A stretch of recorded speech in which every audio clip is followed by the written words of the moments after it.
안녕하세요. 지금부터 CBT 대비 모의고사 2회 문제풀이를 시작하도록 하겠습니다.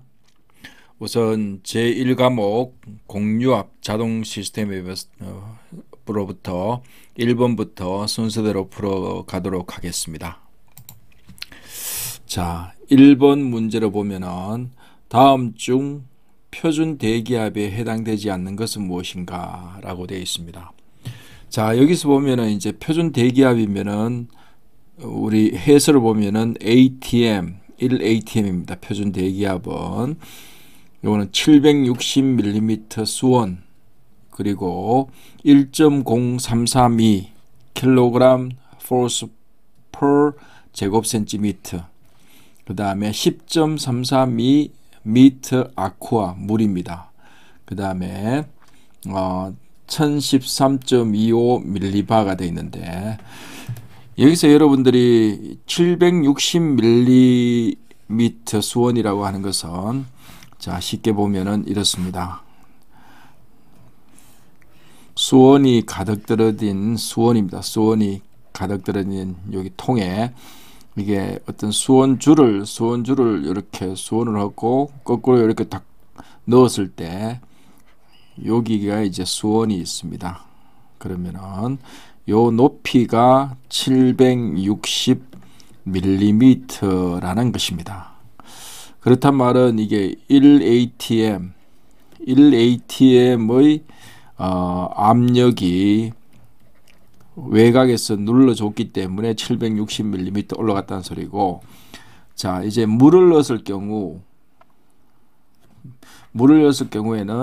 이게 물입니다. 물 H2O죠. 그죠? 그러면은 이 기둥 높이가 10.332m 올라간다는 소리입니다. 이거는 아쿠아라는 뜻입니다. 그 다음에 여러분들이 약간 헷갈릴 수 있는 게 요거는 킬로그램 per 제곱센티미터라는 것은 뭐냐면은 자 1cm에 1.0332 kg이 작용하는 게 1ATM이다. 그러면은 1.033을 다 외우기는 힘들기 때문에 대충 이렇게 보시면 됩니다. 자, 1kg force cm 되고 요거는 1바다 1바 정도로 생각하면 됩니다. 여기는 1013.25가 되어 있는 밀리바가 되는데 요거는 밀리바 같은 뭡니까? 10의 마이너스 3승이기 때문에 1013이라는 게 들어갔을 뿐입니다. 그래서 요걸 생각하면은 자 요거는 이제 3번이 답이 될 수가 있습니다. 자, 그 다음에 2번을 살펴보면은 공기의 최적과 온도의 관계를 나타낸 것은 무엇인가 해서 보통 보면 이제 보일-샤르의 법칙이라고 PV는 일정하다라고 이렇게 알고 있습니다. 그러는 거는 자 여기 보일의 법칙이라는 거 하는 것은 PV는 일정 그러니까 압력과 최적의 관계를 나타낸 거고 샤럴의 법칙 같은 경우에는 온도하고 최적과의 관계를 나타낸 것이라고 볼 수가 있습니다. 그렇기 때문에 여기 관계를 표현한 것은 2번 샤럴의 법칙이 답이 될 수가 있습니다. 자, 그 다음에 3번 문제를 살펴보면은 다음 유압 유량 제어 밸브 상세 기호의 명칭은 무엇인가? 요거는 유압의 유량 제어 밸브입니다. 유량 제어 밸브의 상세 기호의 명칭은 무엇인가? 라고 봤을 때 한번 살펴보도록 하겠습니다. 자, 여기서 보면은 이제 기호를 보면은 요게 이제 뭡니까? 온도죠. 온도계가 있다는 것은 여기 1번, 2번, 3번 보면은 4번에 온도 보상 부치가 있습니다. 이건 뭐냐면은 온도와 압력이 변하더라도 이게 유량은 변함이 없다는 겁니다. 보상 붙이기 때문에 직렬력이라는 것은 직렬로 이렇게 된 거죠. 여기서 유량 제어 밸브고, 그래서 온도 보상 붙이 직렬형 유량 조절 밸브다라고 볼 수가 있습니다. 그 다음에 기호들을 잠시 살펴보면은, 자, 직렬형 유량 조정 밸브, 그러니까 직렬로 된 유량 조절 밸브가 이렇게 되어 있고, 그 다음에 체크 밸브 붙이 유량 조절 밸브 직렬형은 여기 체크 밸브가 여기에 붙어 있죠. 붙어 있는 직렬형 유량 조절 밸브다. 그 다음에 바이패스 유량 조절 밸브는 여기에 바이패스가 있습니다. 바이패스. 우회 통로라 보면, 우회 경로라 보면 되죠. 바이패스 유량 제어 밸브다. 이렇게 볼 수가 있습니다. 자, 그 다음에 오일 탱크에 설치되어 있는 방해판의 일반적 기능이 아닌 것은 방해판입니다. 격막이라 할 수도 있고 판막이라 할 수도 있고 베플 플레이트라고도 할 수가 있습니다. 요거는 오일의 냉각을 양호하게 한다. 맞습니다. 오일에 포함된 오염 입자의 침전을 돕는다. 이것도 맞습니다. 그 다음에 오일 탱크로 이물질이 흡입되는 것을 방지한다. 이것은 좀 적합하지 않습니다. 오일 중에 함유된 기포를 방출하는 데 도움이 된다. 이거 맞습니다. 자, 그 다음에 5번을 보면은 이제 공기압 발생 장치의 구성 요소입니다. 공기압 발생 장치의 구성 요소는 원심 펌프는 아니고 애프터 쿨러 맞습니다. 그 다음에 공기 탱크 맞고, 공기 압축기, 즉 정리하자면은 애프터 쿨러, 공기 탱크, 공기 압축기로 공기압 발생 장치가 구성되어 있다고 볼 수가 있습니다.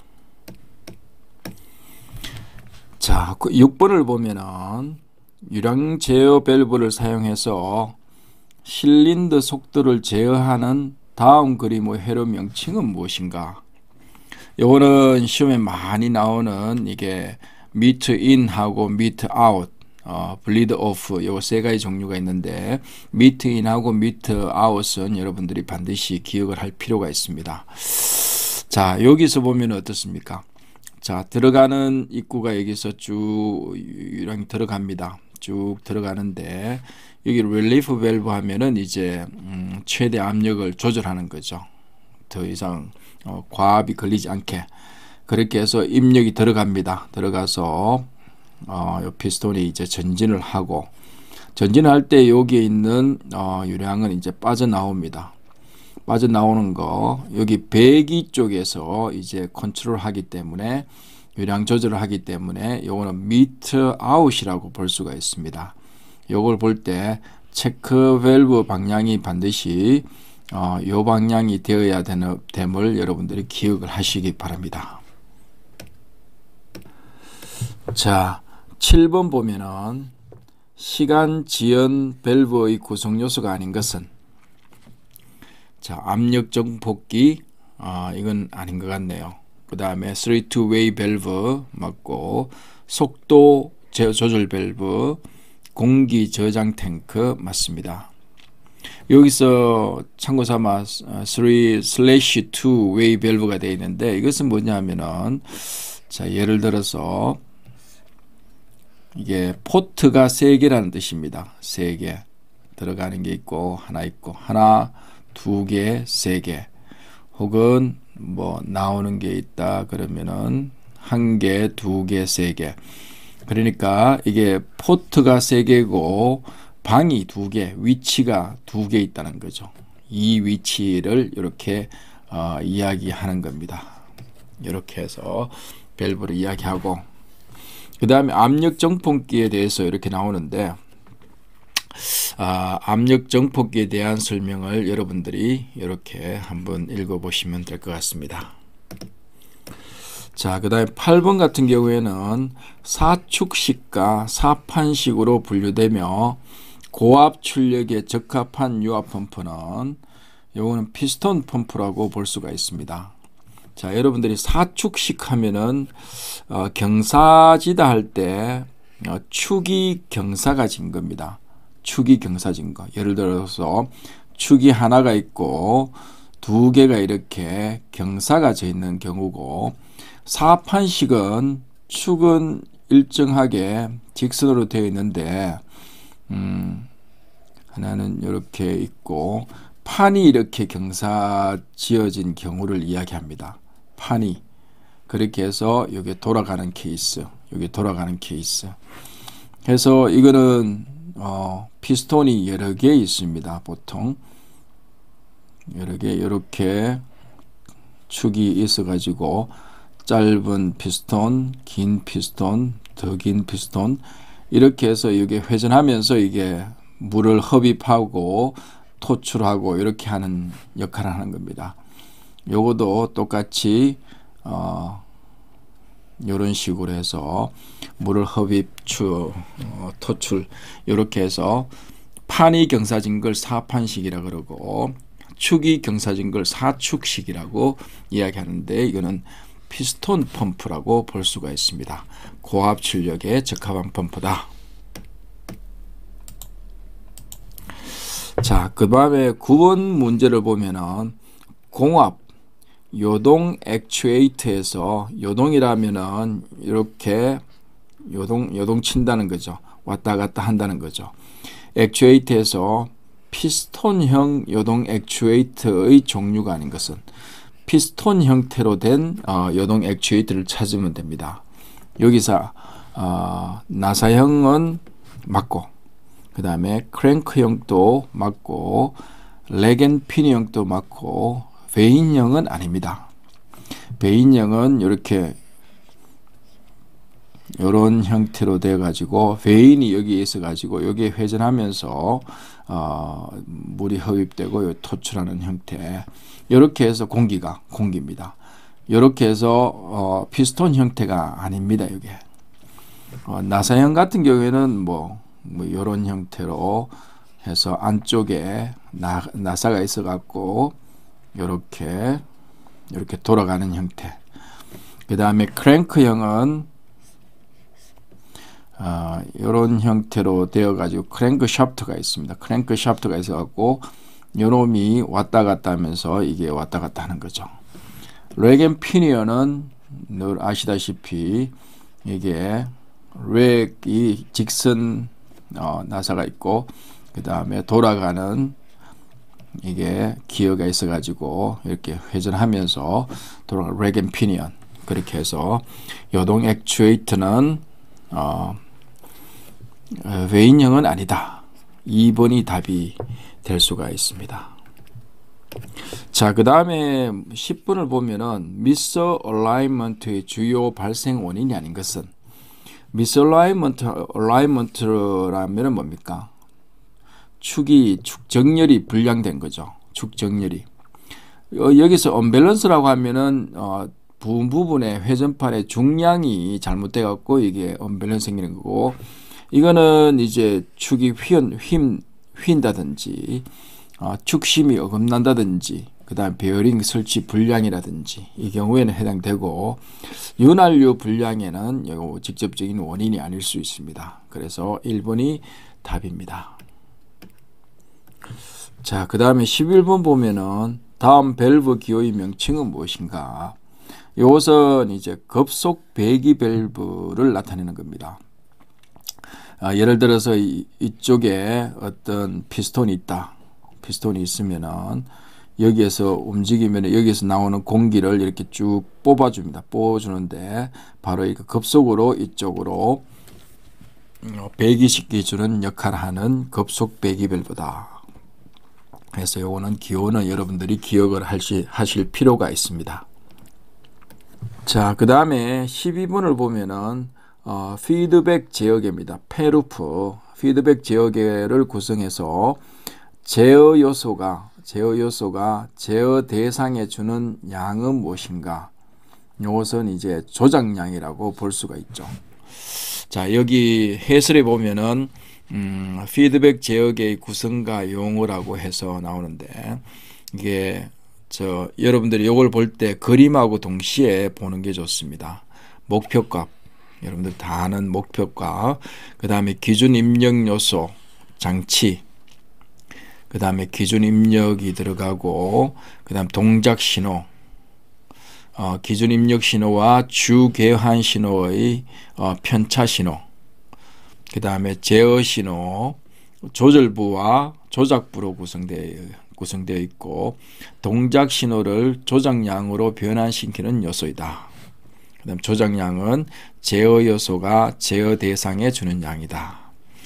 외란은 외부에서 가해지는 신호로서 제어량의 값을 변화시키는 요소이다. 그 다음에 제어량, 제어 대상에 속하는 양, 검출부, 제어 대상으로부터 제어량을 검출하고 기준 입력 신호와 비교하는 부분이라고 볼 수가 있습니다. 자, 요걸 다시 그림으로 보면은 이제 목표값이 여기에 가고, 이제 설정부, 기준 입력 요소가 여기에서 들어가고, 그 다음 기준 입력이 들어갑니다. 그 다음 여기 이제 비교부가 있고, 페루프의 특징입니다. 그 다음에 동작 신호가 조절부로 들어가서 조절부에서 조작부를 거쳐서 요게 두 개를 합쳐서 이제 제어 요소라고 합니다. 제어 요소로 거쳐서 조작량이 제어 대상으로 들어갑니다. 그 다음 제어 대상에서는 이제 외란이 있기 때문에 이제 제어량에 오차가 생길 수가 있습니다. 요걸 측정한 값을 검출부에서 검출한 걸 피드백 다시 해서 이제 계속 이렇게 정확도를 계속 맞춰가는 형태가 페루프 제어계라고 볼 수가 있습니다.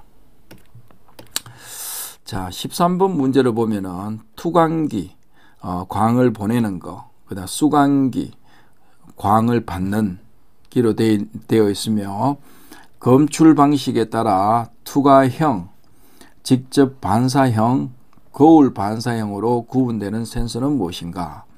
여기는 광이 들어갔기 때문에 광 센서겠죠. 요거는 여러분 문제를 하나 외워 놓으시기 바랍니다.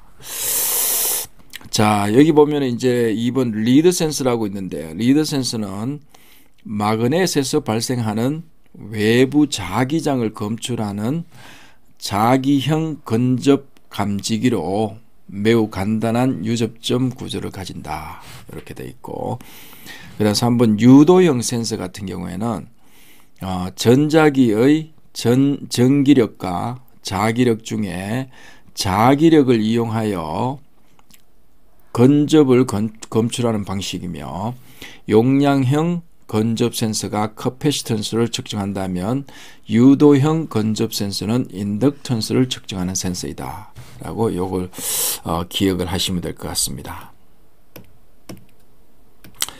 자, 14번 보면은 압력을 검출할 수 있는 센서는 무엇인가? 여기서 보면은 이제 스트레인 게이지가 맞습니다. 압력을. 여기서 스트레인 게이지는 압력뿐만 아니고 압력, 응력, 그 다음에 변형, 토크, 중량 등을 측정할 수 있다라고 되어 있습니다. 여기 resolve라고 하는 것은 여기 엔코드하고 비슷한데, 이게 어떤 서버 모터의 위치라든지 어떤 회전수 같은 걸 이렇게 측정할 수가 있고, 앞에서 바로 푼 유도형 센서, 그 다음에 용량형 센서 이렇게 보시면 될 것 같습니다. 자, 15번 문제를 보면은 다음 중 수동형 센서에 속하는 것은 무엇인가? 자, 센서에는 보통 이제 수동형 센서하고 능동형 센서가 있습니다. 자, 수동형 센서하고 능동형 센서의 큰 차이점은 수동형 센서는 외부에서 전원을 공급할 필요가 없습니다. 그 다음 능동형 센서는 변환 동작을 위해서 외부로부터 전원을 공급해야 됩니다. 다르게 하면은 능동형은 이제 입력에 어떤 광이라든지 그런 전원을 공급을 해줘야 됩니다. 에너지를 공급해줘야만이 센서가 작동하는 게 능동형 센서라고 볼 수가 있습니다. 예를 들어서 포토 커플러, 포토 리플렉터, 그 다음에 레이저 센스 같은 경우는 이제 입력으로 이제 빛을 광을 이렇게 입력을 하는 케이스입니다. 적외선 센서 같은 경우에는 이제 수동형 센서에 포함이 된다고 볼 수가 있습니다. 자, 다음 그림의 논리회로, 논리회로에서 램프에 불이 올 수 있는 경우를 S1, S2의 순서로 표시한 것으로 옳은 것은, 자, 여기에서 보면은 어떻습니까? 이거는 AND 회로죠. S1과 S2가 모두 이렇게 연결이 되어야만이 이제 램프에 불이 들어옵니다. 그러니까 답을 보면은 1, 1이 돼야 되죠. 둘 다 이게 ON이 돼야 됩니다. 연결이 돼야 되기 때문에 1, 1이라고 볼 수가 있습니다. 자, 다음으로 17번을 보면은 다음의 진리표입니다. 나타내는 논리 게이트는 무엇인가? 논리 게이트는 AND라든지 OR라든지 NAND라든지 NOR라든지 NOR 이런 걸 논리 게이트라고 합니다. 그럼 한번 살펴보겠습니다.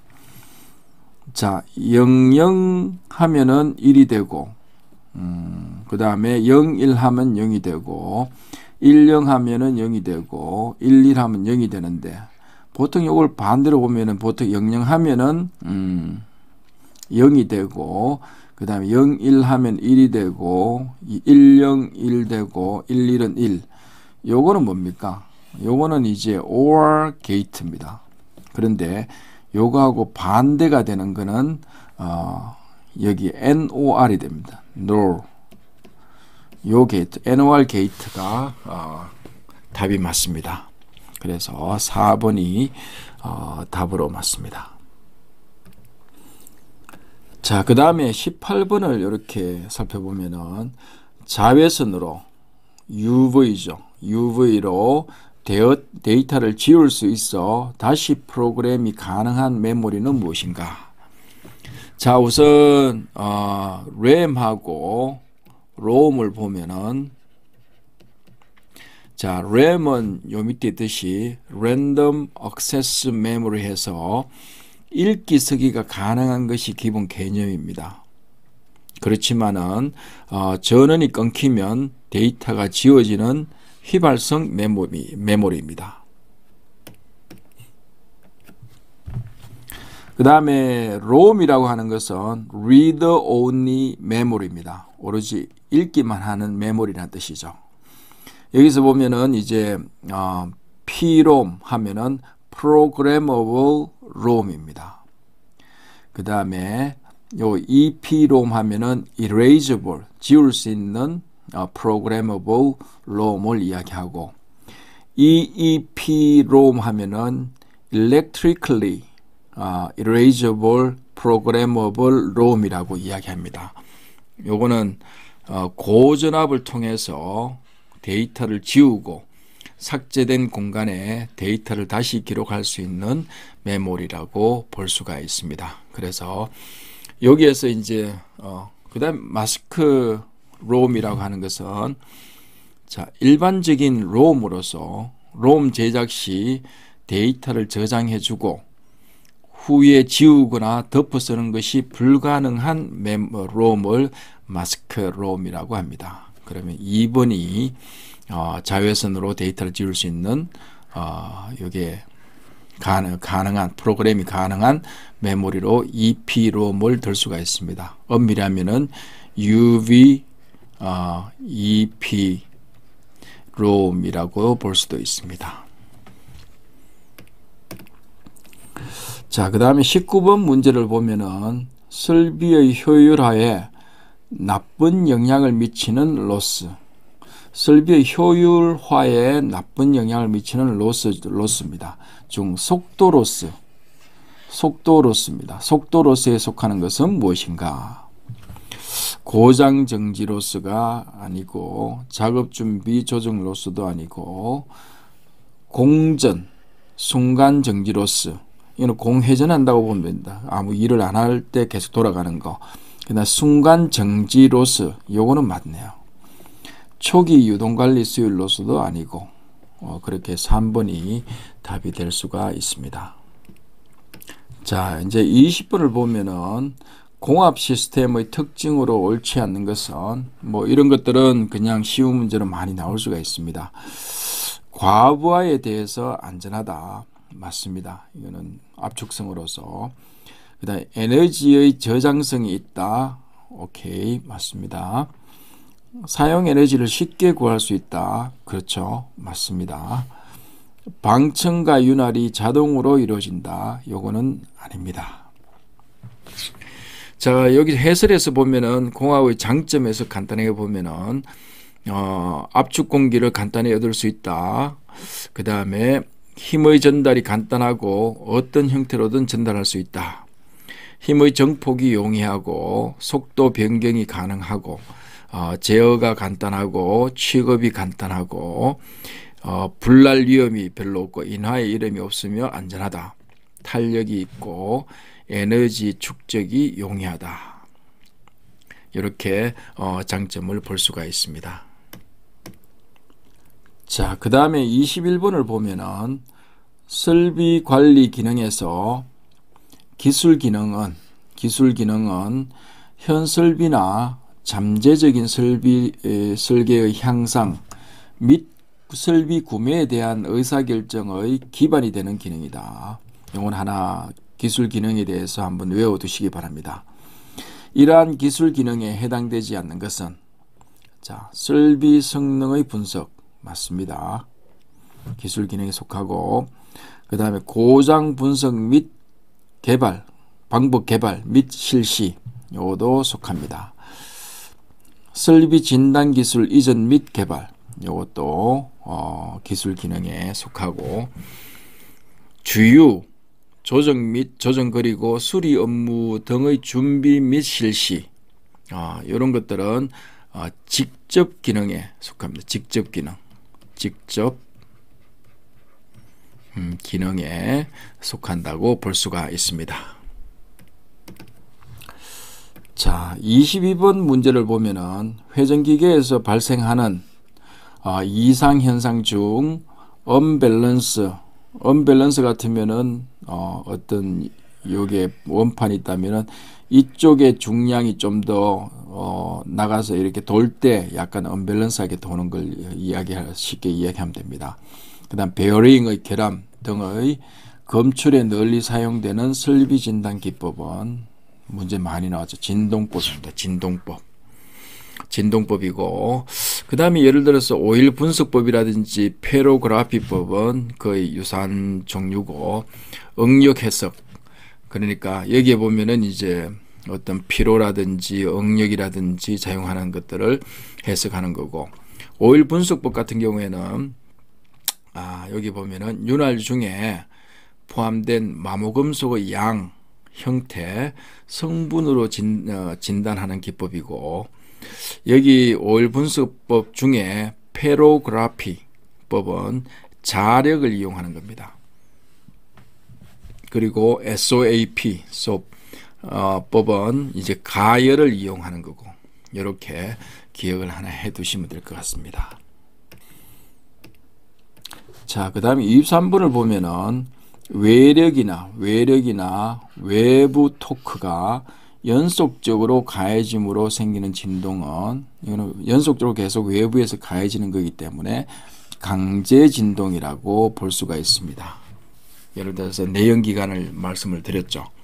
하고 공진은 이게 주파수 커지는 거죠. 갑자기 진폭이 무한대로 증가하는 걸 공진이라고 합니다. 공진은 고유 진동수, 재료의 고유 진동수와 외부에서 가하는 강제 진동수가 일치할 때 진폭이 증가하는 현상이고 자, 고유 진동은 시스템에 외력을 가했다가 다시 시스템의 외력을 제거한 후에도 시스템이 자유진동을 하는 현상을 말합니다. 그 다음에 자유진동. 자유진동은 외력이 가해진 후 기계가 스스로 진동하는 거를 진동하는 것을 자유진동이라고 합니다. 자, 24번 보면은 주기 T, 주파수 F, 각 진동수 오메가의 관계를 올바른 것은. 자, 우선 여기서 보면은 주기가 뭘고 주파수가 뭔지를 한번 살펴보도록 하겠습니다. 자, 이렇게 정연파가 있다. 그러면은 자, 이렇게 하나의 파장이 있고 두 번째 파장. 자, 예를 들어서 요게 이제 이 주파수가 2Hz입니다. 2Hz. 그러니까 저 1초에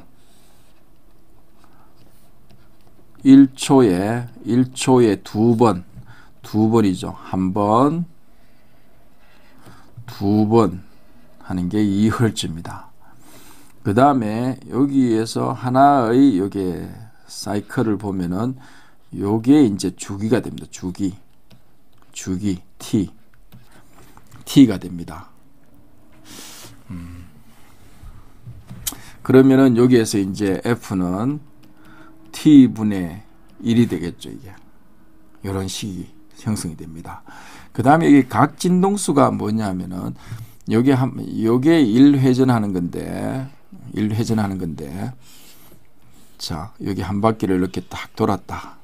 그러면은 자, 파이 2파이이기 때문에 한 바퀴 돌 때의 각은 이제 2파이죠. 여기 각 진동수를 이야기한다 그러면은 여기 F를 곱하면 어떻습니까? F가 2Hz라 그러면은 두 번 돌 때 곱하기 두 번 돌 때 2파이 곱하기 2가 이렇게 되는 거죠.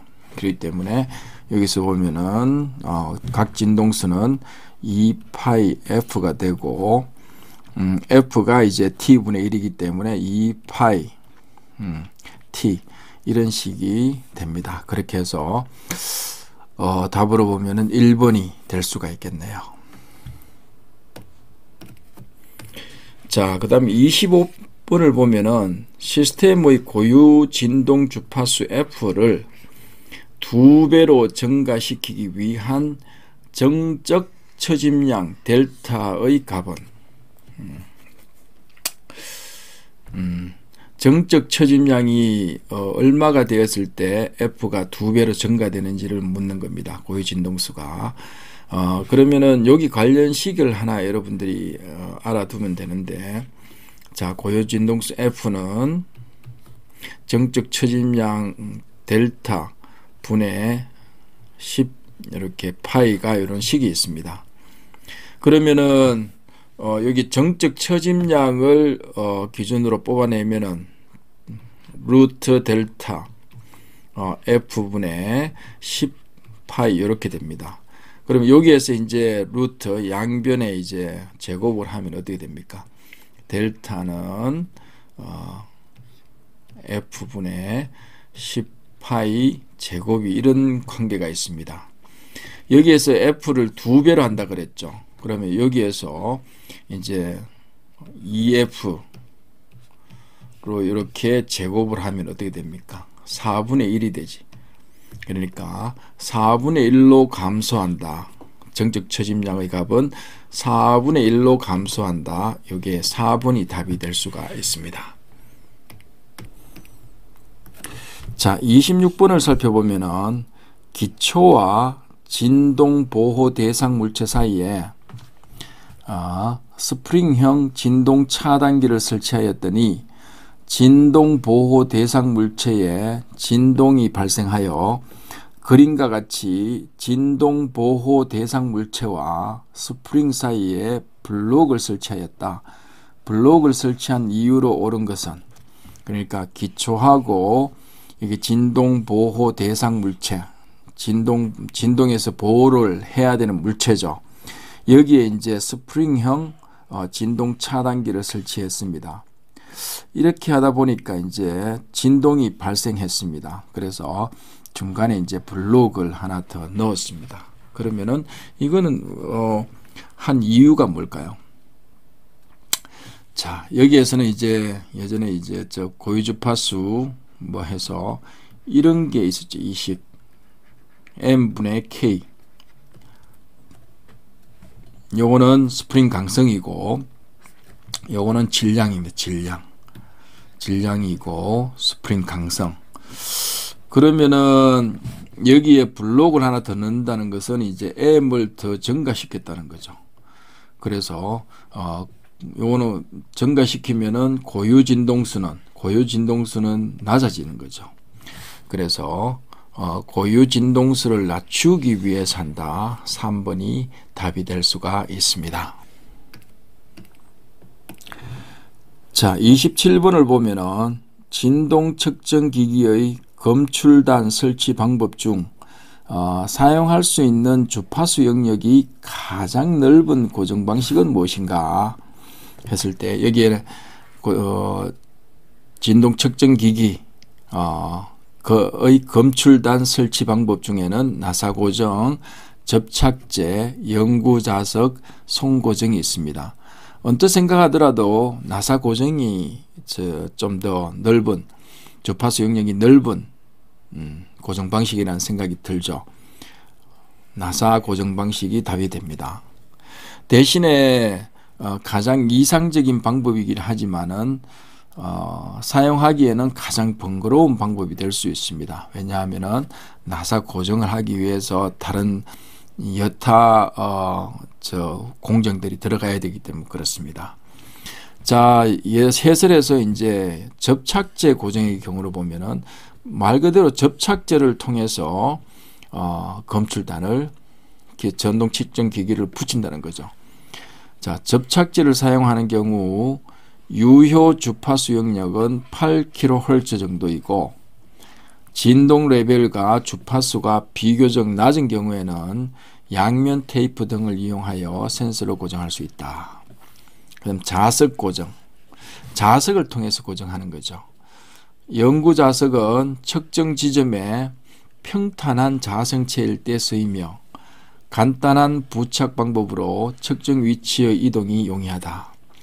자석의 접착력은 진동 센서의 크기에 따라 다르지만 대체로 3kHz까지의 유효 주파수 영역을 가진다. 그 다음에 손 고정입니다. 손으로 고정하는 거죠. 진동 센서를 손으로 고정할 수도 있다.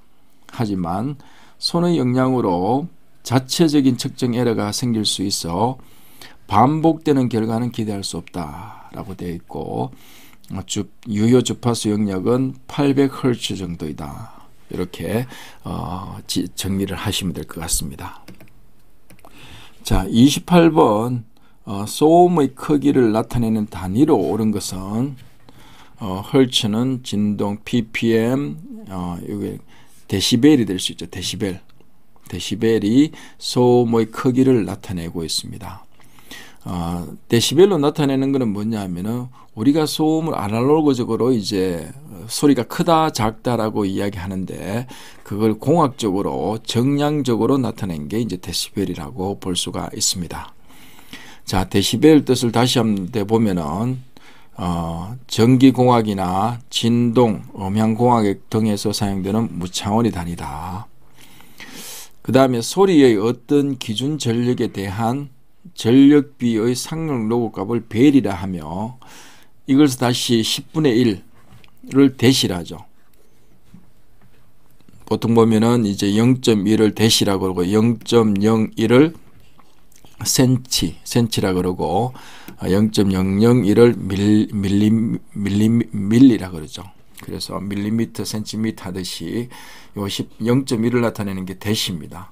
그래서 그 데시벨이라고 이렇게 나타내고 여기에서 이제 우리가 데시벨은 이렇게 음압 레벨이라고 소리의 압력만 알면은 우리가 구할 수가 있습니다. 그래서 사운드 프레셔 레벨이라고 음압 레벨이라고 이야기합니다. 관련식은 여기 20, 로그 10, 그 다음에 소음, 그 다음 압력이고 기준 압력 P0입니다. 그러면은 여기 기준 압력에 보면은 2 곱하기 10의 5성 뉴턴 제곱미터 파스칼이죠. 20 마이크로 파스칼. 요거는 뭐냐면은 가청 범위가 가장 낮은 값 20 마이크로 파스칼을 기준 압력으로 이렇게 넣습니다. 그리고 200 파스칼까지 우리가 가청할 수 있다. 그 다음 데시벨로 나타내면은 0에서 130 데시벨까지 우리가 가청음의 범위라고 볼 수가 있습니다.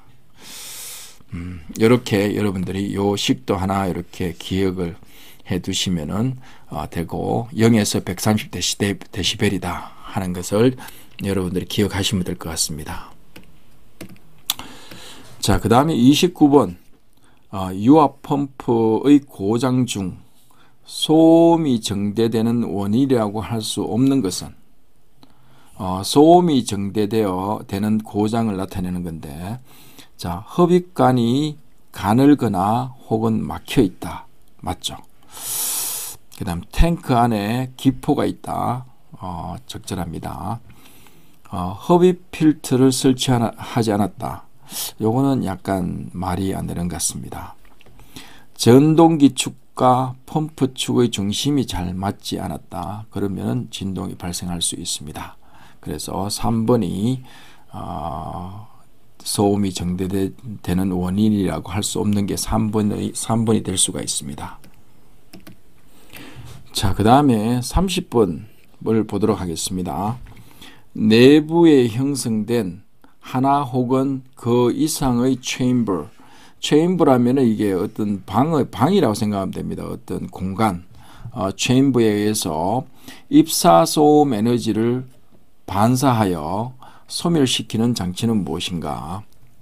요거는 반사를 하기 때문에 이제 반사식 소음기라고 여러분들이 요 내용을 기억을 하시면 될 것 같습니다. 그리고 주로 하는 게 이제 흡음식 소음기. 흡음식은 성면, 앞면 등 섬유성 재료의 흡음력을 이용해서 소음을 흡수시키는 장치, 냉난방 덕트에 사용한다고 이렇게 내용을 어느 정도 기억을 하시면 될 것 같습니다. 자, 31번을 보면은 회전기계의 열화라 보면은 이게 열을 받아 가지고 어떤 고유의 물성을 잃어버리는 겁니다. 열화시 발생되는 주파수 특성에서 언밸런스에 대한 설명으로 옳지 않는 것은 무엇인가?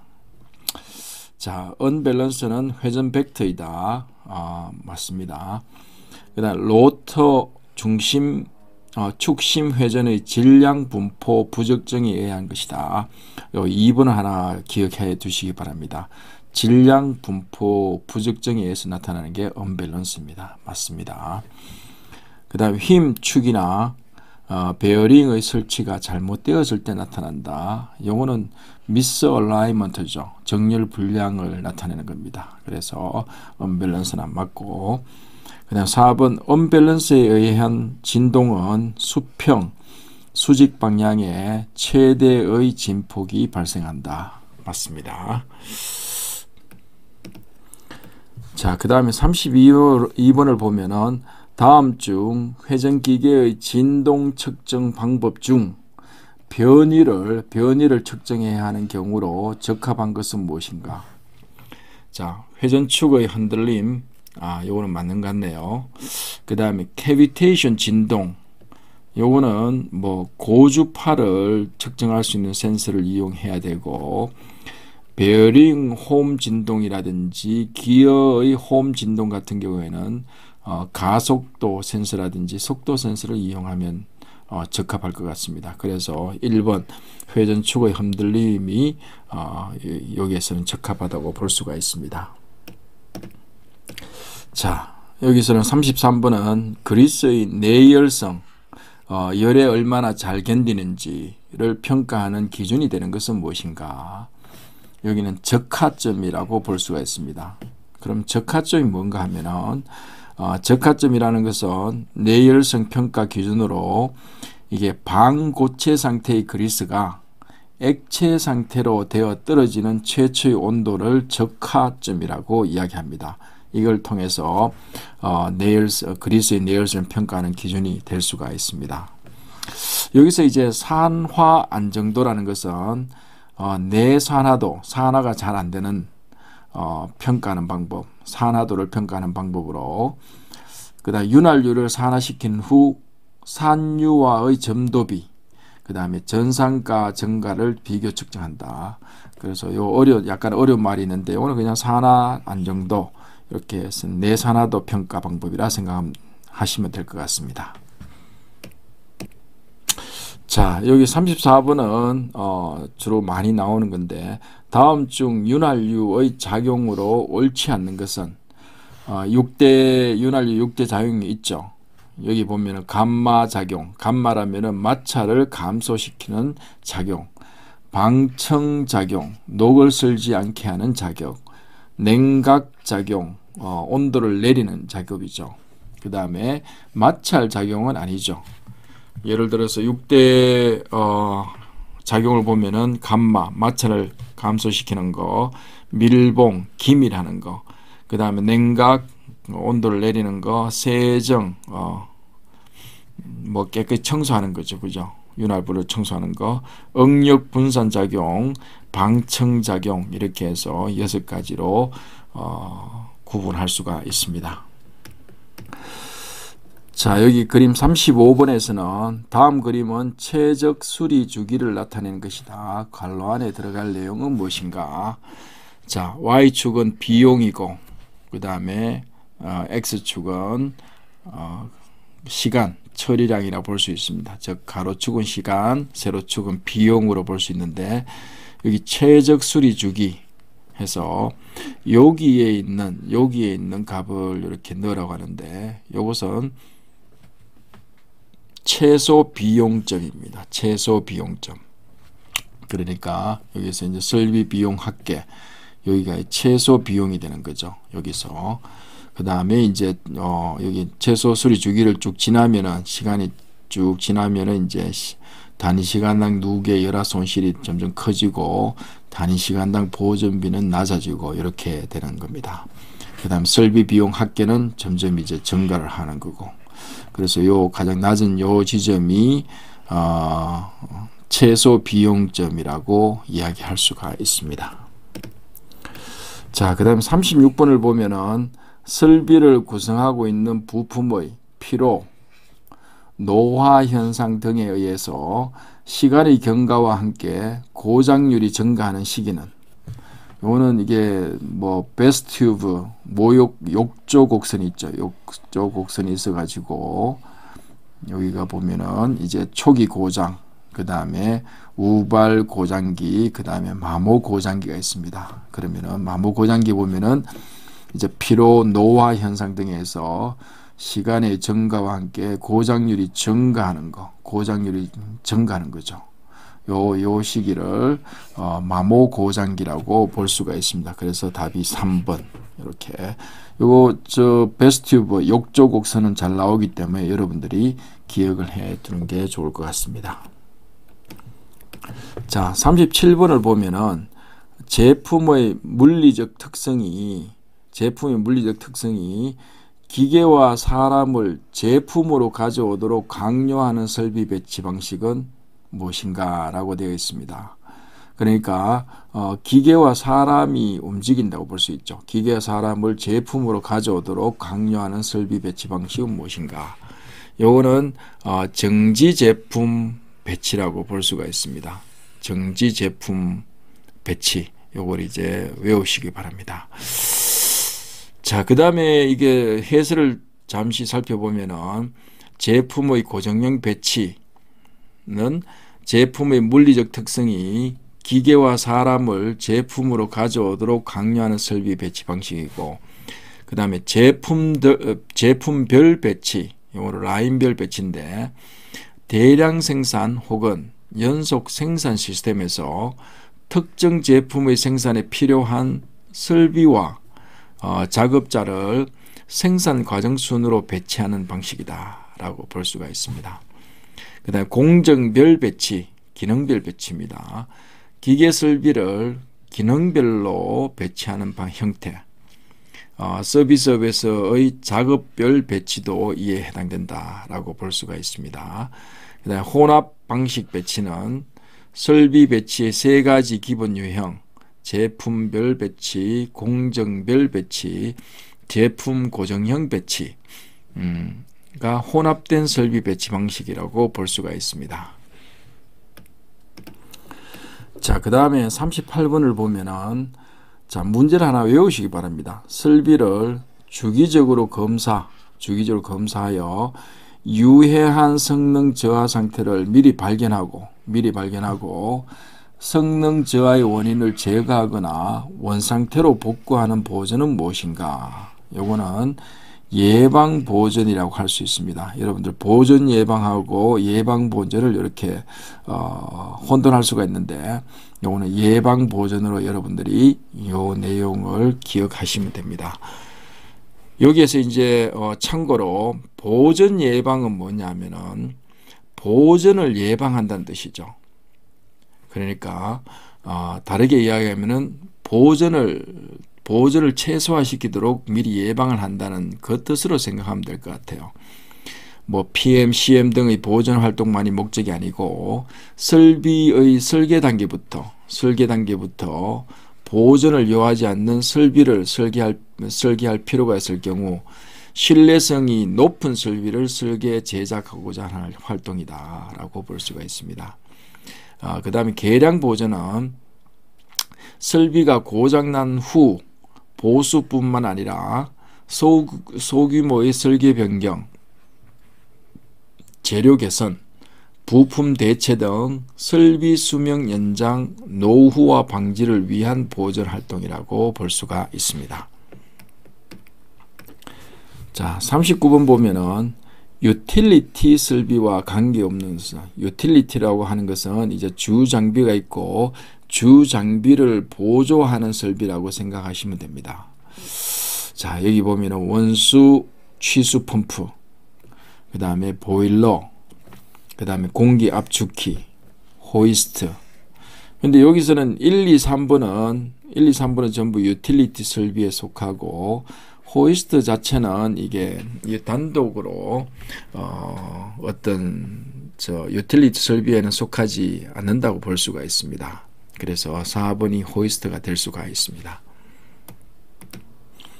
자, 여기 40번을 보면은 이제 설비 관리 조직의 계획상 고려되어야 할 사항으로 가장 거리가 먼 것은 여기 설비 관리 조직 계획할 때 고려 사항을 이야기하는 겁니다.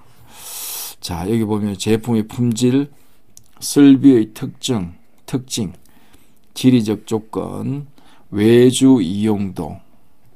여기 보면 외주라고 하면은 외부의 어떤 다른 설비를 이용하는 거, 그걸 이용하는 겁니다. 자, 여기 보면 제품의 품질이 약간 말이 안 되네, 그죠? 그 다음에 설비의 특징되고 지리적 조건, 그 다음에 외주 이용도, 요 세 개를 여러분들이 이제 암기를 해 두시면은 편합니다. 자, 다음으로 이제 제3과목 공업 계층 및 전기 전자 제어 관련 문제를 풀어보도록 하겠습니다. 자, 41번. 자, 온도가 변화하면 저항값이 매우 많이 변화하는 반도체를 무엇이라고 하는가?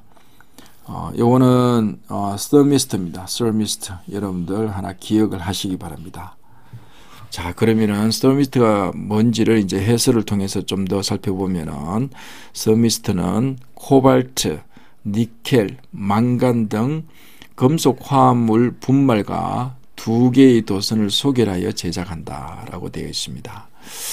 자, 화합물의 혼합비에 따라 특성이 변한다. 그 다음에 NTC 스터미스트가 있고 PTC 스터미스트가 있는데 NTC는 여기 네거티브라는 뜻입니다. 스터미스트는 온도의 상승에 따라 저항이 감소하는 거. PTC는 포지티브라고 볼 수 있는데 온도가 상승함에 따라 저항이 같이 증가하는 걸 PTC 서미스트라고 합니다.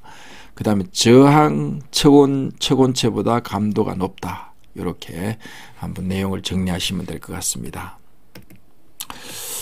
자, 이 문제는 이제 하나 외워두시면 될 것 같습니다. 42번 4층 이상의 PN 구조로 이루어져 있으며 전류의 도통과 저지 상태를 가진 반도체 스위치 소자는 요거는 이제 사이리스트라고 여러분들 기억을 하시면 될 것 같습니다. 자, 43번 다음 중 트랜지스터의 최대 전격으로 사용하지 않는 것은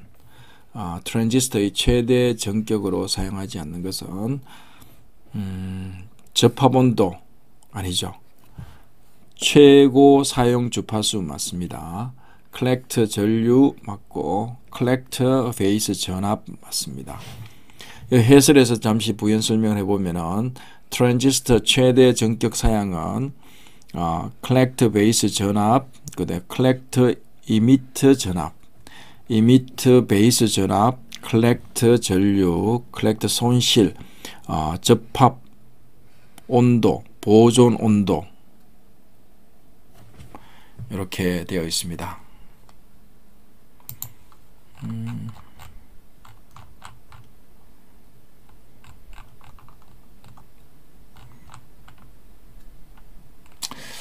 자, 이거는 다시 하도록 하겠습니다.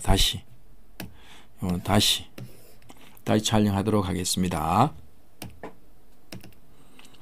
자, 여기 43번 다음 중 트랜지스터의 최대 전격으로 사용하지 않는 것은 접합 온도 맞습니다. 최고 사용 주파수 이거는 관계가 없습니다. 컬렉터 전류 맞고 컬렉터 베이스 전압 맞습니다. 트랜지스터 최대 전격 사용으로는 이제 부연 설명을 해보면 컬렉터 베이스 전압, 컬렉터 이미터 전압, 이미터 베이스 전압, 컬렉터 전류, 컬렉터 손실, 접합 온도, 보존 온도가 포함되어 있습니다. 자, 44번 보면은 다음 연상 정폭기 중 아날로그 적분기에 속하는 것은 자, 적분기와 미분기가 있습니다. 그러면은 자, 2분이 미분기고 4번이 적분기입니다. 요걸 외울 때 보통 이제 콘덴서하고 레지스턴스 저항이 이렇게 바뀌는 요 두 개만 어느 정도 기억하시면 될 것 같습니다. 자, 적분기 같은 경우에는 콘덴서가 요 뒤쪽에 있고 미분기 같은 경우에는 저항이 위쪽에 있습니다. 그래서 여기 미분기는 저항이 위쪽에 있고 적분기는 콘덴서가 위쪽에 있다. 이런 식으로 기억을 하시면 좋을 것 같습니다. 자, 여기 45번을 이제 살펴보면은 10진수 25를 2진수로 변환하라. 그러면은 자, 이렇게 변환하는 방법은 25를 10진수 적고 2를 하고 1은 2, 2, 4 하면은 이제 나머지 1이 남습니다. 그 다음에 다시 2로 이렇게 2, 6이 12 나머지가 0이 남고 그 다음에 2로 2, 3은 6 하면은 나머지가 0이고 그 다음에 2를 1로 하면은 나머지가 1이 됩니다. 그러면은 읽는 순서가 여기서부터 차근차근 읽어 나가면 됩니다. 이런 형태로. 그러면은 여기서부터 여기 1, 그 다음에 1, 0, 0, 1 이렇게 해서 여기에 답이 될 수가 있습니다. 3번 11001이 답이 될 수가 있겠네요. 자, 그 다음에 46번 다음 논리 회로의 동작 설명으로 적합한 것은 무엇인가? 자, 우선 스타트부터 하면은 자, 스타트 버튼을 누르면 뭡니까? 요거는 요 기호는 이제 OR 회로입니다. OR이기 때문에 스타트 누르면은 이쪽으로 해서 이제 신호가 가게 되네. 그죠? 신호가 갑니다. 신호가 가고, 요거는 이제 스톱 버튼이 여기 있는데, 요거는 이런 뭐냐면 이건 not입니다. not. 요거는 1일 경우 0이 되고 그렇기 때문에, 자 4번 보면은 스타트 버튼을 한번 누르면은 스톱 버튼을 누르기 전까지 출력 X에는 신호가 존재한다. 요 말이 맞습니다. 4번이 맞는 요 회로라고 생각하면 됩니다. 이런 회로를 이렇게 한번 눈여겨 보시면은 이런 유사한 문제들은 쉽게 맞출 수가 있습니다. 자, 그 다음에 47번. 다음 그림과 같이 S1, S2를 동시에 누른 경우 램프에 불이 들어오는 논리 회로는 무엇인가? 자, 이것은 S1, S2를 동시에 모두 연결시켜야만이 불이 들어오기 때문에 이거는 AND 회로가 될 수가 있습니다. 동시에 만족해야 됩니다. 그래야 램프에 불이 오기 때문에 이거는 AND 회로라고 볼 수가 있습니다.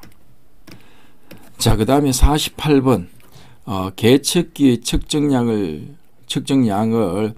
증가시킬 때와 감소시킬 때 동일 측정량에 대하여 지시값이 다른 경우의 오차는 무엇인가? 그래서 요 문장을 문구를 하나 기억을 하시기 바랍니다. 요거는 히스테리시스 오차입니다. 히스테리시스 오차. 자, 49번. 다음의 센서 중 온도 센서에 해당하는 것은 무엇인가? 온도 센서입니다. 앞에서 많이 했듯이 이제 서미스트 기억이 되는데, 자 여기 보면은 리드 스위치, PTC, 홀 소자, 스트레인 게이지가 있는데 여기는 PTC가 될 수 있죠. 자 요거는 서미스트 중에 NTC, 요거는 온도가 증가하면 저항이 감소하는 거, PTC는 온도가 증가하면 저항이 증가하는 거, 그거를 이야기할 수가 있습니다.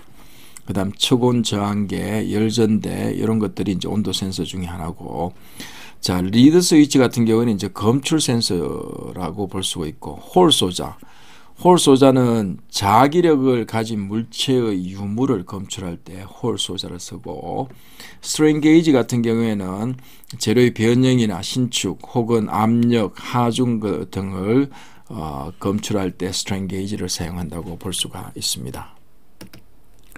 자, 그 다음에 50번 같은 경우 그림과 같은 회로에서 각각의 계기가 100V 그리고 5A를 지시할 때 R에서의 소비 전력은 몇 킬로와트인가? 소비 전력은 몇 킬로와트인가? 소비 전력을 묻는 문제입니다. 그러면은 소비 전력을 물을 때 P는 IV라는 식이 있습니다. 그래서 간단하게 P는 IV 그 다음에 100V 곱하기 5를 하면은 500W가 됩니다. 여기서 몇 킬로와트라고 물었기 때문에 이것은 이제 0.5 킬로와트가 됨을 알 수가 있습니다. 이런 문제들은 요 식 하나를 간단하게 외우면은 바로 풀 수 있는 문제들이기 때문에 요걸 한번 눈여겨 보시기 바랍니다. 자, 그 다음에 51번을 보면은 전하를 측정할 목적이면 콘덴서죠. 일명 커패시터. 목적으로 두 개의 도체 사이에 절연물 또는 유전체를 삽입한 것을 무엇이라고 하는가? 콘덴서라고 한다. 이렇게 기억하시면 됩니다.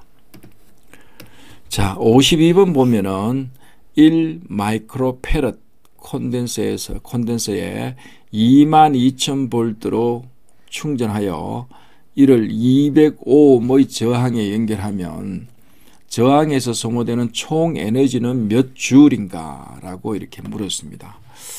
자, 요거는 요 식을 하나 외워두시는 게 좋은데, 총 소모되는 총 에너지는 W는 자 CV 제곱 2분의 CV 제곱이라는 식이 있습니다. 그래서 여기에 보면은 콘덴서 1 마이크로페럿 해서 1 마이크로페럿이기 때문에 C는 마이너스 6승 페럿이죠. 그 다음에 22,000 제곱해서 이렇게 계산하면은 이제 242 줄이 나옵니다. 이런 것들은 식을 아느냐 모르느냐를 묻는 문제입니다. 그렇기 때문에 식을 암기하시면 될 것 같습니다.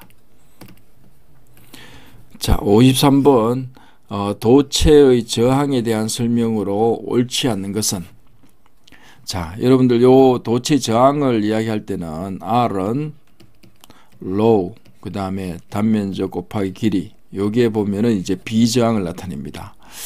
자, 도체 저항의 단위는 ohm이다. 맞고, 그 다음에 도체 저항은 길이에 반비례한다. 길이에 비례하죠. 길이에 비례합니다. 즉 말하면 길이가 길수록 저항이 커진다라는 말입니다. 도체의 저항은 단면적에 반비례한다. 요 단면적에 반비례하는 게 맞습니다. 즉 단면적이 클수록 저항은 낮아진다. 도체의 저항은 고유 저항에 비례한다. 고유 저항에 비례한다. 이거 맞습니다. 그래서 2번이 답이 됩니다. 자, 그 다음에 54번 저항의 직렬 접속 회로에 대한 설명을 옳지 않는 것은, 그러니까 이제 해설을 잠시 보면은 저항이 접속하면은 우리가 저항하면 합성 저항 어떻습니까? R은 R1, 직렬이면 R2, R3 이렇게 쭉 이렇게 더한다고 되어 있습니다. 이렇게 더하는 이유는 뭐냐면은, 자, 직렬 저항 하면은 저항 R1, R2, R3가 직렬 연결된 회로에서 저항에 흐르는 전류의 세기는 모두 같다라는 겁니다. 그러니까 즉 V 이꼴은 IR인데 V1, V2, V3를 다 합쳐서 이렇게 합성 전체 전압이 나오는데, 요거는 전류는 똑같기 때문에 I가 있고 그 다음에 R은 저항은 다릅니다. 그래서 별도 저항을 이렇게 묶어내면은 합성 저항은 이런 형태로 나오는 것입니다. 요걸 토대로 이제 위에 문장을 읽어보면은, 자, 직렬 회로의 전체 저항값은 각 저항의 총 합계가 똑같다. 이걸 이야기하는 거죠. 맞습니다. 그 다음 직렬 회로 내에서 각 저항에 같은 크기의 전류가 흐른다. 같은 크기의 전류가 흐르죠. 맞습니다. 직렬 회로 내에서 각 저항에 걸리는 전압 강하의 합은 전원 전압과 같다. 여기 똑같죠. 여기 이걸 이야기하는 겁니다. 그 다음에 직렬 회로 내에서 각 저항에 걸리는 전압의 크기는 각 저항의 크기와 무관하다. 아니죠. 관계가 있죠. 각 저항의 크기와 관계가 있습니다. 그래서 4번이 이게 답이 될 수가 있습니다. 참고로 병렬 연결일 때는 이게 좀 다릅니다. 전류의 여기 합계가 이게 전체 전류가 되고, 전압이 병렬일 때는 전압이 일정합니다. 다시 이야기하면은 직렬일 때는 전류가 일정하고 병렬일 때는 전압이 일정하다. 요걸 이게 암기를 해 두시면은 좋을 것 같습니다. 자, 55번 정현파의 경우 평균값은 피크값의 전체 최대값의 몇 배인가 이거죠. 이렇게 해서 정현파가 이렇게 있으면은 평균값은 피크값의 몇 배인가 해서 요거는 평균값은 최대값 곱하기 파이분의 2 했는 걸 여러분 앞에서 많이 외우라고 이렇게 말씀을 드렸습니다. 요걸 외우시면 될 것 같습니다. 자, 여기 56번에 보면은 속도 센서로 널리 사용되는 동전형 속도 센서의 측정 원리로 옳은 것은, 이것은 이제 패러데이의 전자유도 법칙이라고 볼 수가 있습니다. 측정 원리가 4번을 기억하시면 되고, 자, 여기에서 이제 잠시 보면은 이제 렌츠의 법칙, 패러데이 법칙, 플레밍의 왼손 법칙, 뭐 이렇게 쭉 있는데 한번 살펴보도록 하겠습니다. 자, 렌즈의 법칙은 유도 기전력의 방향, 그 다음에 패러데이는 유도 기전력의 크기를 나타내고, 플레밍의 왼손 법칙은 전동기, 전자력 방향 등을 이렇게 나타낸다고 볼 수가 있습니다. 그 다음에 플레밍의 오른손 법칙, 발전기. 그러니까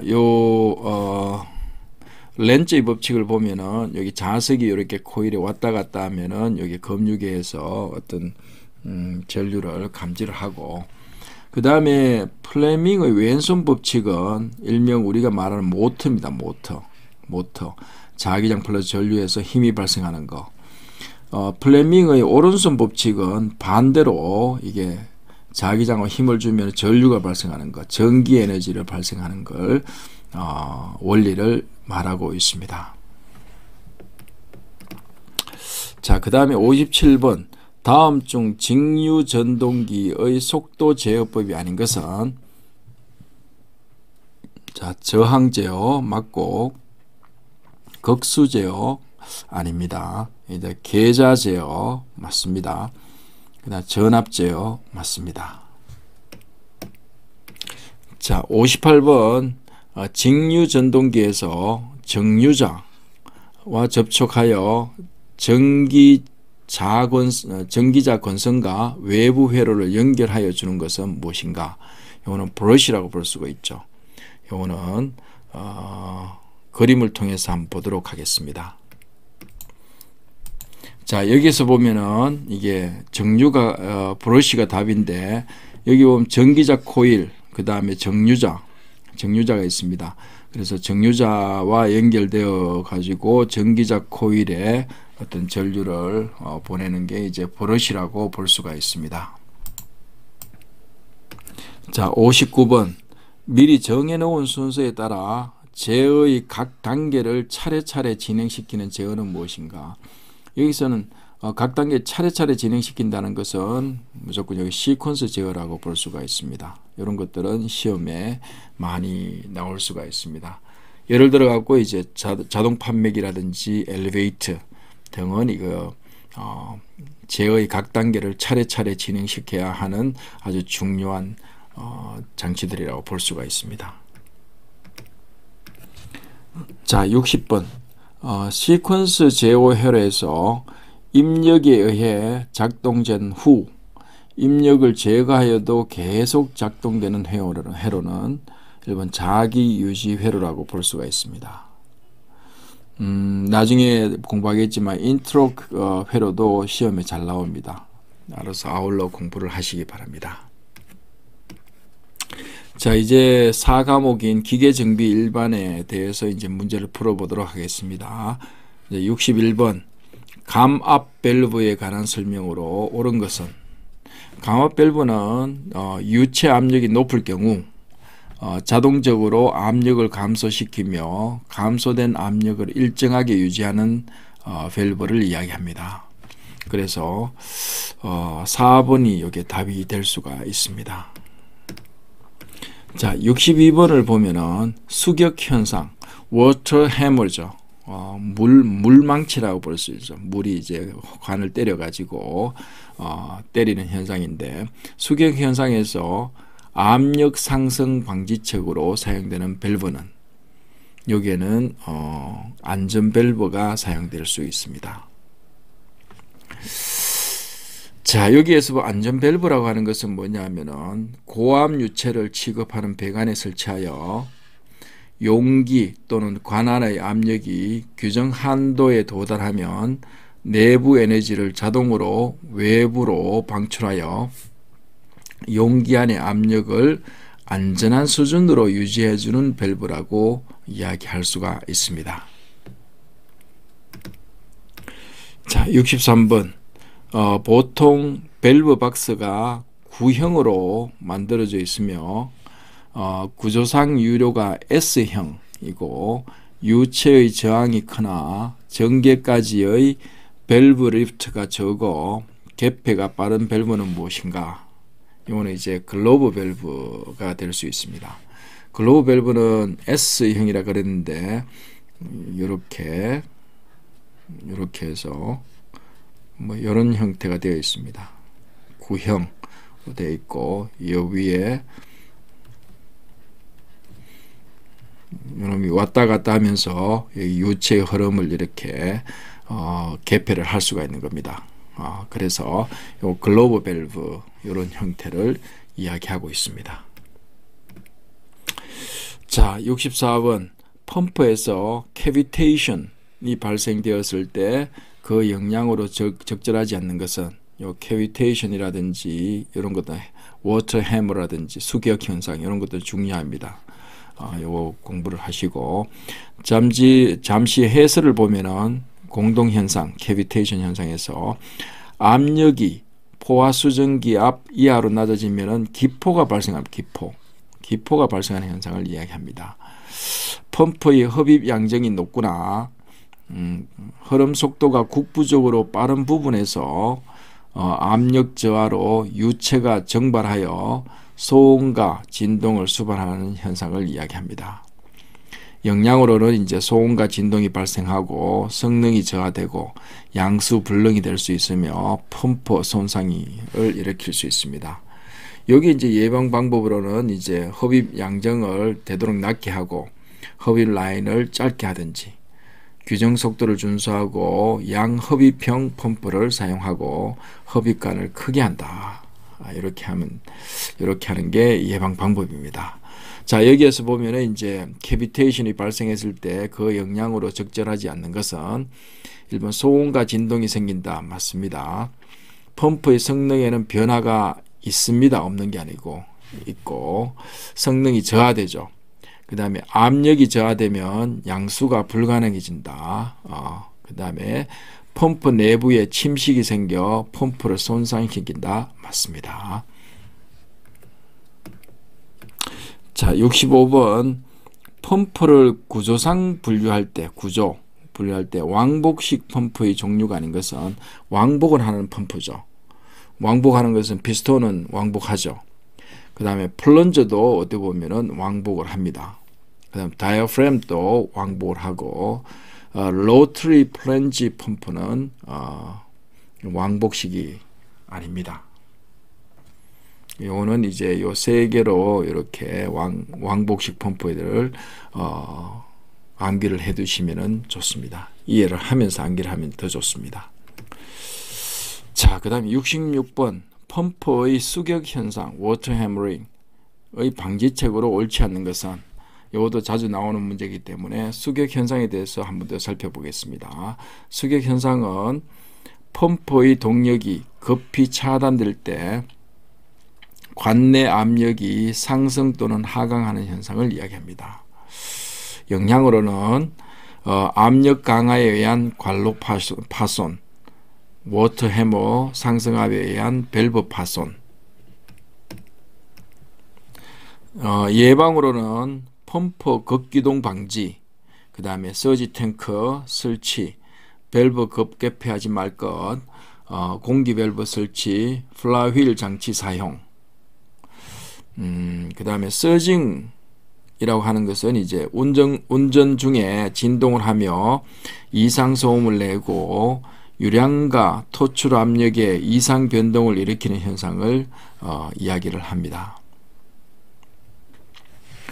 자, 그러면은 옳지 않는 것은 서지 탱크를 설치한다. 맞습니다. 관로의 부하 발생점에 공기 밸브를 설치한다. 맞습니다. 관로의 지름을 크게 하여 관내 유속을 감소시킨다. 맞습니다. 플라휠 장치를 사용하여 회전 속도를 급감속시킨다. 급감속시키는 게 아니죠. 이게 답이 잘못됐습니다. 그래서 4번으로 답을 체크하면 됩니다.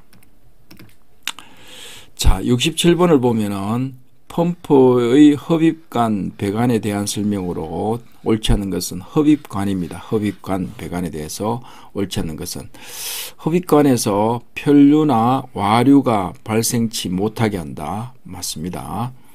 흡입관 끝에 스트레이너를 설치한다. 그래서 큰 이물질 같은 걸 걸러내는 역할을 하는 거고, 관내 압력은 대기압 이상으로 공기 누설이 없는 관이염으로 한다. 이거는 설명이 잘못되었습니다. 배관은 공기가 발생치 않도록 펌프를 향해 50분의 1도 정도의 올린 구별을 한다. 이게 말이 맞습니다. 그래서 3번이 설명이 옳지 않는 것입니다. 자, 그 다음 68번 기어 감속기 중 평행축형 감속기의 종류가 아닌 것은 축이 평행하게 된 걸 묻는 것 같습니다. 그러면은 웜 기어 감속기는 여기 축이 서로 이게 교차가 되어 있죠. 이렇게 이렇게 해서 축이 서로 교차가 되어 있습니다. 교차가 되어 있기 때문에 이건 평행축형이 아닙니다. 스포 기어 감속기 평행축형이고 헬리컬 기어 감속기 평행축형 맞습니다. 더블 헬리컬 기어 감속기 평행축형 맞습니다. 그래서 웜 기어 감속기가 평행축형 감속기 종류가 아니라는 걸 알 수가 있습니다. 자, 그 다음 69번 공기를 압축할 때 압력 맥동이 발생한 압축기는 맥동이라면 서징을 이야기하네, 그죠? 그럼 서징이 뭔지 맥동 현상, 서징 현상을 보도록 하겠습니다. 펌프의 압력이 일정 주기를 가지고 큰 폭으로 변동하거나 토출량이 주기적으로 변동이 발생한다. 이걸 맥동 현상이라고 할 수 있습니다. 여기서 왕복식 압축기는 진동이 발생할 수 있으며 맥동이 발생하므로 큰 탱크가 필요하다라고 되어 있습니다. 그러면 여기 발생한 압축기는 왕복식 압축기라고 볼 수 있습니다. 자, 그 다음 70번을 보면은 관이염, 파이프 조인트, 관이염의 종류가 아닌 것은 나사이염 맞습니다. 그 다음 신축이염 맞고 플랜지이염 맞고 수막이염 이거는 아닙니다. 그래서 3번이 답입니다. 여기서 보면 이제 나사이염 같은 경우에는 주로 저압이거나 분리될 필요가 있을 경우에 사용하고 신축이염, expansion joint라 해서 이염 본체와 슬리브 간으로 되어 있으며 관의 팽창과 수축은 본체 속을 미끄러지는 슬리브 간에 의해서 흡수된다. 그 다음에 플랜지 이염 같은 경우에는 수개의 볼트에 의해 조임의 힘이 분할되기 때문에 고압, 저압과 관계없이 대형관 이염에 쓰이며 분해 보수가 용이하다 되어 있습니다. 자, 71번 롤러 체인의 링크의 수가 홀수일 때 연결부로 사용되는 것은 이렇게 옵셋 링크가 될 수가 있습니다. 자, 여기서 옵셋 링크를 이제 그림으로 보면 이런 형태로 되어 있습니다. 홀수로 되어 있기 때문에 연결할 때 이런 형태의 구조로 된 게 이제 옵셋 링크라고 볼 수가 있습니다. 자, 그 다음 72번을 보면은 다음 중 고무벨트의 특징이 아닌 것은 자, 1번 유연하고 밀착성이 좋아 미끄럼이 적다 맞습니다. 열과 기름에 약하여 장시간 연속 운전에 손상되기 쉽다 맞습니다. 내습성이 좋아 습기가 많은 곳에 사용하기에 알맞다. 습기를 잘 흡습을 잘 안 한다는 소리입니다. 그 다음 4번 다른 벨트에 비해 수명이 길고 짧죠. 연순율이 크고 고정밀이 아니고 약간 정밀도 좀 떨어지는, 그 다음에 작은 동력에 전달한다. 요거 이야기 4번이 이게 말이 안 됩니다. 그래서 4번으로 이렇게 답을 정하시면 될 것 같습니다. 자, 73번 보면은 두 기어 사이에 있는 기어로 속도비와 관계없이 회전 방향만 변하는 기어는 무엇인가? 여기에 보면은 그림에 보면은 여기 아이들 기어 이런 게 있죠. 아이들 기어는 속도비하고는 상관없이 그냥 회전 방향만 변하는 기어를 이야기합니다. 아이들 기어라고 기억을 하시면 좋습니다. 자, 74번 보면은 손상된 기어에서 나타나는 주파수 특징은 무엇인가 라고 되어 있습니다. 여기서 해설을 보면은 기어는 구동하는 축에서 다른 회전축으로 동력을 전달 시 결함을 가진 기어는 특별한 진동 신호를 유발한다 라고 되어 있습니다.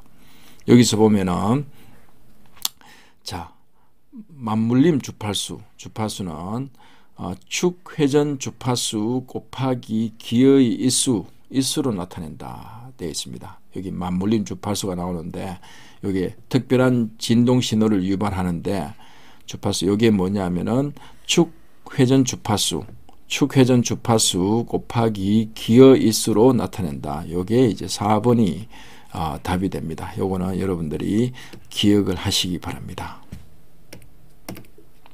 자, 75번 기어의 치면 이빨의 면의 열화가 아닌 것은 무엇인가? 습동마모 맞습니다. 소성항복 맞습니다. 표면피로 맞습니다. 과부하 절손 요거는 이게 기의 치면 열화에는 포함되지 않습니다. 이렇게 보고 그 다음에 기의 치면 열화에는 습동마모, 소성항복, 표면피로, 융착 등이 있습니다. 자, 76번 베어링을 축 방향으로 이동을 방지하기 위하여 스냅링을 보수나 축에 장착하는데 이를 조립하거나 분해할 때 쓰이는 공구로 적정한 것은 무엇인가? 이것은 여기 답이 다 나와 있네, 그죠? 여기 스냅링 플라이어라고 요걸 이용합니다. 스냅링 플라이어는 이렇게 생겼습니다. 그래서 스냅링을 보수나 축에 장착할 때 조립 분해를 위해서 사용하는 도구다라고 볼 수가 있습니다. 자, 77번 베어링의 주요 기능과 거리가 먼 것은 주요 기능 동력 전달은 아니고 마찰 감소 그렇죠. 마찰 감소는 주요 기능에 속하고 하중을 지지하고 맞습니다. 원활한 구동을 한다 맞습니다. 그래서 여기서는 1번이 답이라고 볼 수가 있습니다. 자, 운전 중에 두 축을 결합하거나 떼어 놓을 수 있도록 한 축이음은 무엇인가? 클러치 있죠, 클러치. 클러치는 이제 결합했다가 떼었다를 할 수 있는 축이음입니다. 그렇게 해서 클러치가 될 수 있다. 자, 그 다음에 79번 두 축의 중심선이 일치하지 않거나 토크의 변동으로 충격 하중이 발생하거나 진동이 많은 곳에 주로 사용하는 축이은 무엇인가? 이것은 플렉시블 커플링입니다. 자, 여기 그림 보면은 머퍼 커플링도 있고 그 다음에 올덤에서 이거는 요 축은 이렇게 중심선이 일치하지 않아도 됩니다. 그렇게 해서 하고 그 다음에 플렉시블 커플링은 중심선이 다소 이렇게 일치하지 않더라도 해도 되고 그 다음에 충격 하중이 진동이라든지 충격을 이렇게 흡수할 수 있는 장치가 있습니다. 이거는 플렉시블 커플링입니다. 자, 이제 80번을 보면은 피인에 대한 설명 중 잘못된 것은 자, 피는 뭐 이런 형태로 생겼죠. 그죠? 이렇게 생각하면은 피는 주로 인장력이나 압축력으로 파괴된다. 이거는 말이 좀 안 맞죠. 보통은 이제 두 개 해서 이게 전단력이나 압축력으로 파괴되죠. 인장력은 좀 말이 안 맞습니다. 그 다음에 종류에는 평행핀, 스프링핀, 분할핀 등이 있다. 맞습니다. 분할핀은 뭐 코트 이염 및 너트의 풀림 방지용으로 사용된다. 맞습니다. 경하중용의 기계 부품을 결합하거나 위치 결정용에도 사용된다. 이거 맞습니다. 자, 이상으로 CBT 모의고사 2회를 마치도록 하겠습니다.